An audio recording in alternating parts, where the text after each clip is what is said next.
Vos rêves et vos rêves lucides sont autre chose que de simples divertissements. Préparez-vous à découvrir ce que cachent vos rêves. Les rêves ne sont pas que des images aléatoires. Ils cachent des messages essentiels et chaque type de rêve joue un rôle spécifique. C'est cette typologie qu'on va explorer dans un premier temps. Vous avez déjà les rêves ordinaires, qui sont les plus communs. On en a tous vécu, on en a tous eu. Ce sont des expériences de la journée, nos préoccupations, des petites angoisses. Carl Jung appelait ces rêves des compensations. Ils viennent rééquilibrer ce que nous vivons pas pleinement dans la réalité. Et ces rêves nous permettent de digérer notre quotidien, d'anticiper des situations futures. Il y a aussi les cauchemars qui sont, plus désagréables, on en a tous fait aussi, mais qui ont un rôle crucial. Ils expriment souvent des peurs, les peurs les plus profondes, des émotions qui sont pas résolues. Jung voyait dans les cauchemars un moyen pour l'inconscient de nous forcer à regarder nos ombres en face. Les cauchemars, du coup, nous aident à confronter et gérer des peurs refoulées, tout en évitant du coup qu'ils s'accumulent dans l'esprit inconscient. Après, on a le rêve lucide, qui est une expérience fascinante où le rêveur prend conscience de son rêve et peut parfois le contrôler, tout modifier, le scénario, les personnages. C'est un état qui permet de naviguer consciemment dans l'inconscient. C'est une forme de pratique spirituelle aussi dans plusieurs cultures. On va le voir dans cette vidéo que ça va beaucoup plus loin que la vision un peu étroite des Occidentaux. Il y a aussi les rêves récurrents qui se répètent, du coup souvent comme le titre l'indique, avec des thèmes similaires. Selon Jung, ces rêves indiquent des blocages ou des thèmes non résolus dans notre vie. Ils sont comme des messages insistants de notre inconscient, nous poussant à y prêter attention. Il y a aussi une autre explication, ça on l'a vu déjà plusieurs fois avec Romuald Le Terrier, comme quoi les rêves récurrents peuvent être des messages du futur. C'est-à-dire qu'aux yeux de la conscience vraiment éveillée, le temps n'existe pas. Et votre futur vous, qui a peut-être vécu quelque chose de déterminant, de traumatique ou d'intéressant, sera tellement impacté par l'événement qu'il va envoyer un message qui va s'engrammer dans des corps subtils de vous, mais d'il y a 10 ans, d'il y a 20 ans. Quelquefois, on peut faire des rêves récurrents quand on est enfant, et en réalité, ce sont des événements qu'on va vivre dans le futur. Et ce concept est mêlé à celui de synchronicité que Romuald Le Terrier a pu observer chez les Indiens Shipibo-Konibo. Ils se servent des synchronicités et des rêves pour guider leur futur et aller dans des futurs qu'ils veulent. Bien sûr, du coup, tous les autres futurs n'existent plus. Et d'autres rêves soignent, on les appelle les rêves de guérison. Ils sont si apaisants qu'ils apportent un sentiment de réconfort qui est profond, aidant même le corps à se régénérer. Ça aussi, tout le monde en l'a vécu. Jung a exploré l'idée que les rêves peuvent être un moyen pour le corps d'informer l'esprit d'un besoin de guérison. Et les rêves de guérison aident souvent les individus à se réconcilier avec eux-mêmes et à retrouver un équilibre intérieur. Donc les rêves ne sont que le début de notre compréhension de l'inconscient. Ce qu'ils révèlent pourrait du coup bien changer notre façon de voir la réalité ou de voir tout simplement la condition humaine. Et si du coup le rêve intrigue en Occident, qu'on l'analyse de façon scientifique, qu'on considère ça comme de la fantaisie, eh bien en Orient c'est un art sacré et c'est une pratique qui ouvre les portes de l'esprit. Alors on va plonger dans cet univers pour voir ce qui se passe de l'autre côté. Et on va voir de façon plus particulièrement le bouddhisme tibétain. Le rêve lucide, chez eux, c'est bien plus qu'un simple jeu de l'esprit. C'est un chemin vers l'éveil spirituel et une véritable pratique de développement personnel. Et il y a des chercheurs, du coup, comme Stephen Laberge, qui ont exploré scientifiquement le rêve lucide, certes, mais ils ont démontré que les individus peuvent s'entraîner à devenir lucides dans leurs rêves, certes, créant aussi un pont entre le conscient et l'inconscient, mais que ça va beaucoup plus loin que ces considérations plutôt factuelles. Donc, je répète, pour les Occidentaux, le rêve lucide est perçu comme une compétence, une curiosité. Il attire surtout ceux qui veulent explorer les possibilités de leur esprit, mais il reste largement une expérience individuelle, parfois ludique et très spirituelle. En Orient, dans le bouddhisme tibétain, le rêve lucide c'est un art sacré, comme je le dis, une pratique spirituelle qui est intégrée dans ce qu'on appelle le yoga du rêve. Et les pratiquants utilisent les rêves lucides pour cultiver la conscience, même pendant le sommeil, et pour transcender les illusions de l'esprit. Alors dans ce contexte, je vous explique, le rêve lucide n'est pas un divertissement, mais un moyen de travailler sur soi-même et de se rapprocher de l'éveil. Le yoga du rêve enseigne que la réalité telle que nous le percevons est une construction de notre esprit, comme les voyageurs hors du corps l'ont tout simplement constaté par leur expérience. Et en apprenant à reconnaître la nature illusoire des rêves, on commence également à comprendre la nature illusoire de la réalité éveillée. Donc c'est un exercice d'éveil et de libération spirituelle du coup, une voie vers la découverte de notre véritable nature qui est la conscience multidimensionnelle comme on le dit souvent sur cette chaîne. Et selon les textes tibétains anciens, comme ceux trouvés dans Tibetan Yoga and Secret Doctrine d'Eoan Wentz, le rêve lucide peut être utilisé pour atteindre des états de conscience très avancés. Le rêveur lucide, en restant conscient dans ses rêves, peut pratiquer la méditation, se libérer des illusions ou même atteindre le nirvana. Le rêve devient alors un champ d'apprentissage où chaque expérience onirique est une leçon sur la nature de l'existence. Rien de plus, rien de moins, mais c'est extraordinaire déjà. Et cette expérience de perspective entre Orient et Occident reflète deux visions du monde bien distinctes. En Occident, on a la psyché qui est souvent abordée comme un sujet de recherche, d'analyse. On fait des tests en laboratoire, on essaie de voir comment le cerveau y réagit pendant qu'une personne fait un rêve lucide. C'est mignon, il y a des capteurs partout, c'est utile et ça permet d'avoir de la data, pourquoi pas. Alors qu'en Orient, c'est un espace sacré. C'est un espace sacré, c'est un moyen d'apprentissage. Et le rêve lucide devient en Orient quelque chose qui permet de transcender les limites de l'identité individuelle, d'atteindre des niveaux de conscience supérieurs. Mais alors, niveau de conscience supérieur, vous dites ça à un scientifique, il vous regarde avec des yeux ronds. Un petit peu moins de nos jours parce qu'il y a tout le délire de la psychologie transpersonnelle et le transpersonnel à tout va.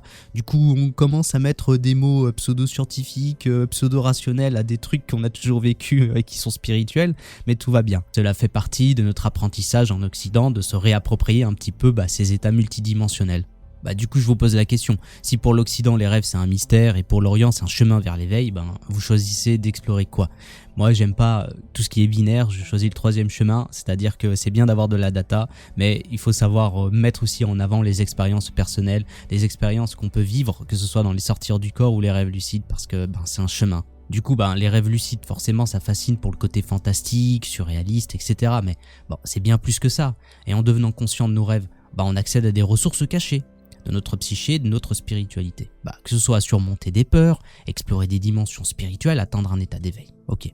Mais dans un monde où le stress et les tensions sont omniprésents, le rêve lucide devient un outil puissant pour la gestion de l'anxiété et de l'auto-guérison.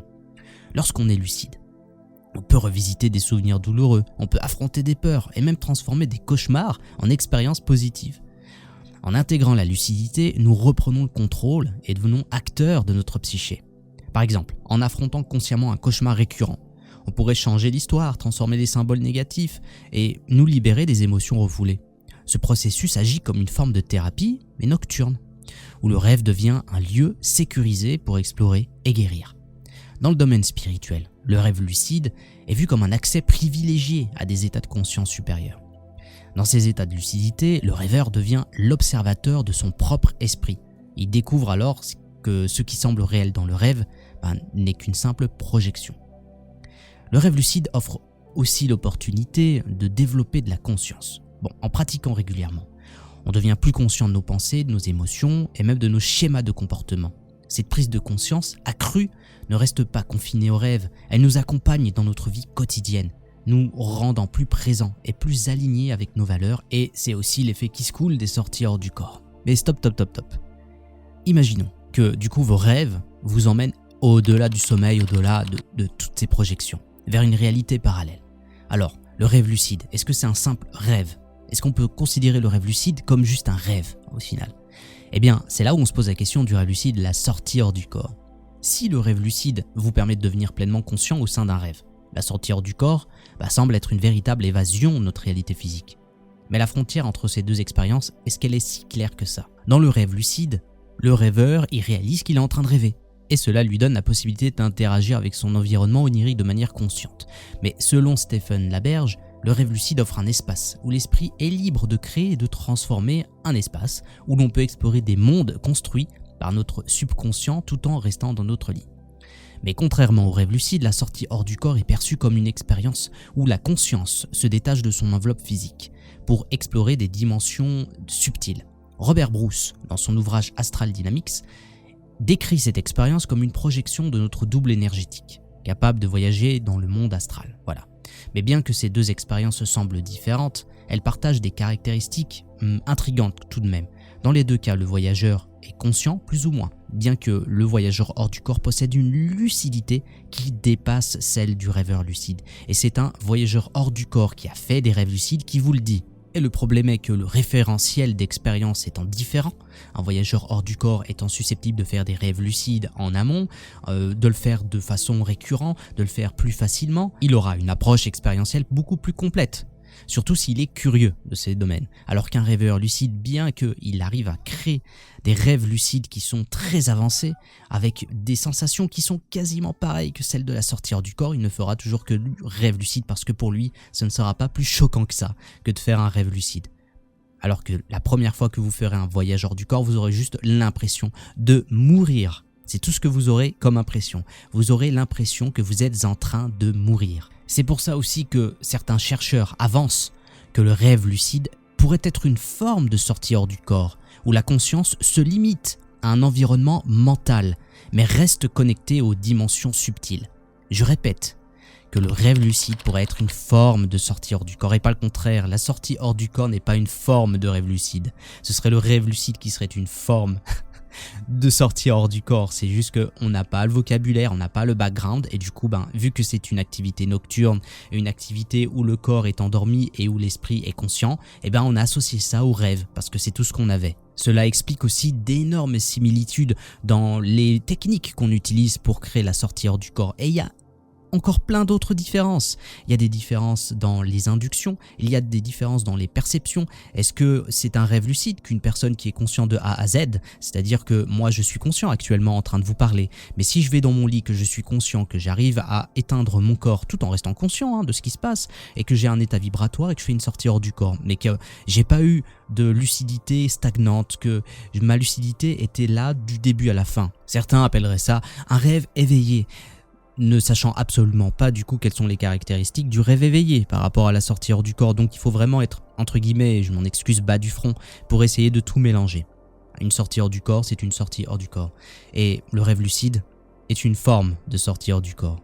Et le rêve, une activité mentale qu'on ne peut pas contrôler. C'est ce que cache l'activité onirique. C'est ce que cache le rêve. Une porte à l'intérieur de nous, vers d'autres univers. Un petit peu comme dans Doctor Strange et le Multiverse of Madness. Bien que ce soit que de la fiction, et bien que si vous rêvez qu'un clown est en train de vous poursuivre, non. Peut-être que ce sera pas un autre univers où il y a effectivement un clown qui est en train de vous poursuivre. Merci d'avoir suivi la vidéo, c'était Le Voyageur de la Conscience. N'oubliez pas, il y a la sortie de mon ouvrage le 12 novembre, c'est très bientôt. Et il y a aussi un live qui va être organisé, je vous en dirai plus prochainement. En tout cas, le lien entre le rêve lucide, le rêve et la sortie hors du corps, j'en parle dans un concept que j'appelle le domaine. Et si vous souhaitez aller plus loin, vous pouvez aussi vous inscrire à mes stages en présentiel. Les prochains seront à Strasbourg et à Lyon, je vous laisse découvrir ça dans la description. C'était Le Voyageur de la Conscience, à bientôt.